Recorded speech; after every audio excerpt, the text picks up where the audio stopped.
Question की जो approach होगी ट्रेडिशनल अप्रोच से हट करके हम लोग बात करेंगे। थोड़ी देर में आप समझ जाएंगे कि यहाँ पे differentiation and many other things जो लोग लगाते हैं ज़रूरत नहीं है।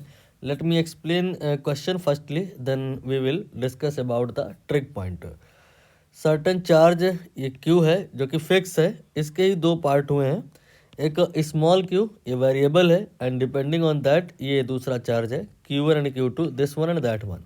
नाउ इनको अपने कुछ पर्टिकुलर डिस्टेंस पर रखा है and we want a maximum electrostatic repulsion. For that purpose small Q कितना होना चाहिए या कैपिटल क्यू और स्मॉल क्यू में क्या रिलेशन होना चाहिए ये बताना है, ठीक है।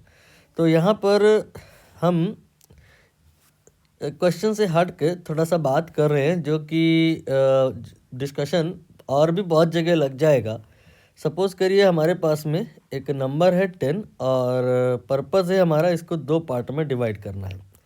तो एक अगर नंबर हम 10 में से एक निकाल लें तो दूसरा होगा 9, और अगर हम 10 में से दो पार्ट करें, एक हो 2 तो दूसरा हो जाएगा 8, एक हो 3 तो दूसरा हो जाएगा 7, एक हो 4 तो दूसरा हो जाएगा 6, एक हो 5 तो दूसरा हो जाएगा 5। ऐसे ये कहानी चल सकती है। यहाँ पर एक हो 6 तो दूसरा हो जाएगा 4 एंड 7 तो 3, ऐसे चलता रहेगा। हम यहाँ पर हर एक कंडीशन में दोनों को मल्टीप्लाई कर रहे हैं। जैसे कि 1 और 9 मल्टीप्लाई करें तो 9 आएगा, ये आपका 16 आएगा, ये 21 आएगा, ये 24 आएगा। अब आप यहाँ पर जो प्रोडक्ट आया है, ये दो मान लो अगर चार्जेस हैं तो इनका जो प्रोडक्ट आया है, पहले केस में 9 है, दूसरे में 16 है, बढ़ता जा रहा है या घटता जा रहा है, ये देखिए बढ़ता जा रहा है। क्या बढ़ता ही रहेगा? नहीं।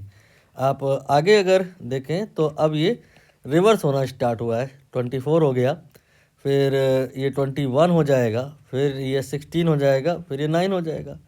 मतलब ये है कि अगर हमारे पास एक कोई फिक्स वैल्यू है और हमने उसके दो पार्ट किए और उनका प्रोडक्ट निकाला, तो प्रोडक्ट जो है पहले देखिए बढ़ रहा है, पहले मैंने देखिए बढ़ाया और फिर ये 25 हुआ, मैक्सिमम हुआ और फिर बढ़ नहीं गया, फिर घटने लग गया।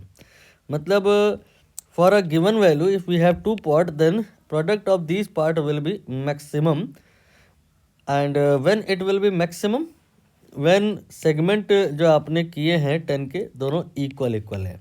बस ये कहानी आपको अगर समझ में आई है तो ये क्वेश्चन और जो इस क्वेश्चन के आसपास की कहानी है, जैसे कि ऐसा भाई एक थ्योरी होता है ना कि हमारे पास में एक कोई रस्सी है और फिक्स लंबाई का, मान लो 10 मीटर का, और हमें उसका एक रेक्टेंगल बनाना है। तो लंबाई हम 1 मीटर ले सकते हैं, चौड़ाई 9 मीटर, ऐसा कुछ करके कर सकते हैं। तो वो जो रेक्टेंगल होता है वो रेक्टेंगल मैक्सिमम एरिया का कब होगा, यहाँ पर भी यही थ्योरी काम कर जाएगी पूरी।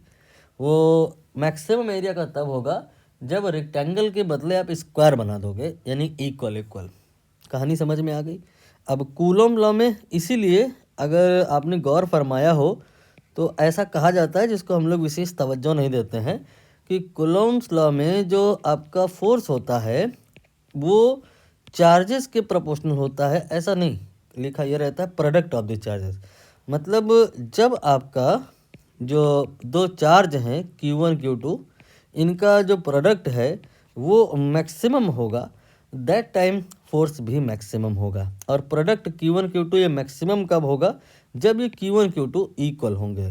तो इसका मतलब if we want a maximum repulsion, इसके जो दो सेगमेंट होंगे definitely will be equal and equal. तो यहाँ पे Q/2 और यहाँ पे भी Q/2, स्मॉल q यानी कि Q/2 के बराबर होगा। अब आप देख लो कौन सा सही हो जाएगा। आई थिंक आप समझ गए होंगे कि हम इसी को अगर चाहें तो लिख सकते हैं capital Q will be equal to 2Q। B option यहाँ पे करेक्ट होगा।